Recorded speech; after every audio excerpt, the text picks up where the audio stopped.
Sa susunod nating tatanungin, Miss South Triangle, Lorraine Ohimba. Hello, Lorraine. Magandang gabi po at magandang gabi sa ating pong mga minamahal na panauhin. Napakalalim. Ito ang iyong katanungan, Lorraine. Kung may nakita kang bata na nangungutya ng kapwa niya bata, ano ang sasabihin mo dito para maturuan ng aral? Uulitin ko ang iyong tanong, Lorraine. Kung may nakita kang bata na nangungutya ng kapwa niya bata, ano ang sasabihin mo dito para maturuan ng aral?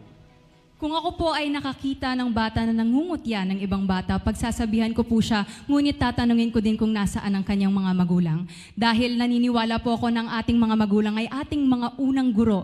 Kung kaya't ang batang iyon marahil ay naririnig ang mga pangungutya mula sa kanyang mga magulang. Kung makakausap ko po ang magulang na ito, pagsasabihan ko po na turuan ang kanyang anak ng magandang puso. Dahil ang magandang puso bukod po sa pisikal na anyo ang pinakamahalaga na parte at pinakamahalagang katangian ng isang tao. Maraming salamat po.